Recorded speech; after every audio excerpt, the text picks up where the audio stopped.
Oh, you got it, you got it. Ladies and gentlemen, we have Janet.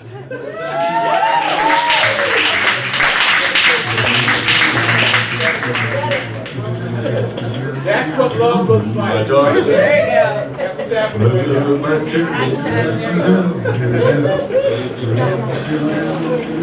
I'm very good at the job. You got it? I'm sorry. John, save the day! John, thank you, John. That was awesome. You're double plus cool. Taking over from Gail Louise Richardson, the first Sundays at Recycled Reads. I am going to be taking over as the host of the once a month. She will still be doing it on the third Thursdays, but I will be starting this as a host for Open Mic at Recycled Reads on Burton Road on June 2nd. It's the first Sunday of every month. If people want to come and read something about Brian, although we just add a bookstore, so it probably has to be all ages because kids could be there. But I just have to be cautious for that kind of thing, you know, G-rated, blah, blah, blah. I have a Facebook event listing for it, so if anybody wants to do it, it'd be double plus cool. I've given it a name, it's called Poetic License. So if you want to get your poetic license, you can come out on the first Sunday to Recycled Reads. Anywho, I wrote 3 things over 3 days for Brian, and this first one is called Outsider. Living as a stranger in this foreign land, I've looked for other strangers now here so I'd feel a connection to other outsiders. What I found was a bigger outsider than me, a man whose voice could shake your soul to your foundation, making you wonder what life you've missed when a man younger than you has lived through 2 hardened lifetimes. This was a man from another big city, a man who carried all the hardness of that city on his shoulders when he came to this town to break free. And he said he did. He felt more relaxed, carrying a big stock pots of vegetarian chili in his Jeep, or wearing a suit to go into his Rod Serling persona when the occasion arose.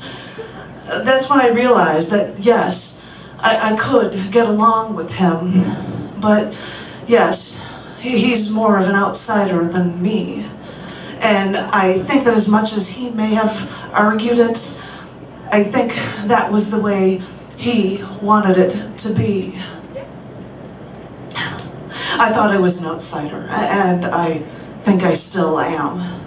But the stories he would perfectly tell about a life worth living through so far away from here, I think they knew that he couldn't survive in that world any longer. But in the back of his mind, he knew that he could never belong anyplace else. It breaks my heart that he couldn't remain.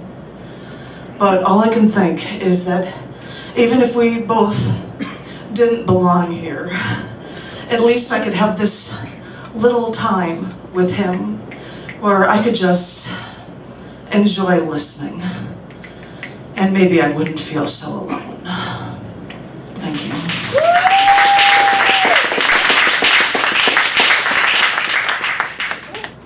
This one is called Precariously Balance.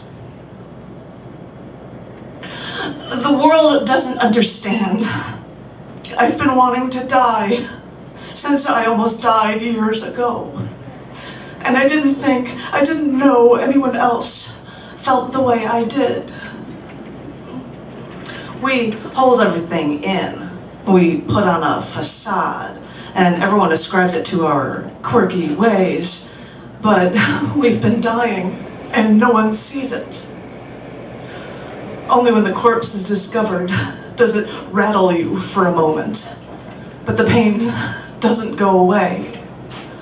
You people take a moment, you grieve, and you think that time heals all wounds. But for those who are forced to live, I know the difference. It's a balancing act, and we walk on between life and death. You want to think that life is good, and it can be, but everything that could be terrible is lurking right behind. It's a balancing act. It's a tightrope walk. Some have slipped off, some only precariously balance. Thank you.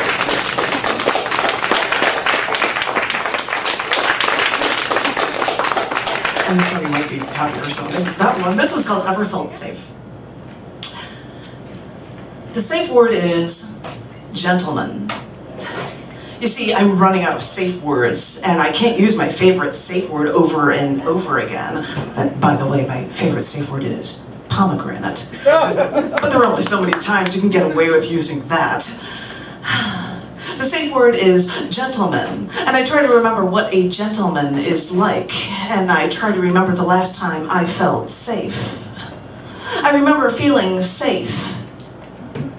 I remember feeling safe in my self-proclaimed big city hometown. I also remember feeling safe when visiting New York. I don't know, for some reason I always feel safe when I'm closer to both high-rises and derelicts. They say the safe word is gentleman, but the only time I've ever felt safe was when I could truly find a gentleman in a big city. They might not look like a gentleman. They might shave their head. They might wear a leather jacket and smoke and drink to oblivion. But that was my gentleman. So when you finally go back to find out that just right someone was there and realize that they are now gone, where do they go? You wonder. As you then begin to wonder what oblivion looks like. And what was that safe word again? Thank you.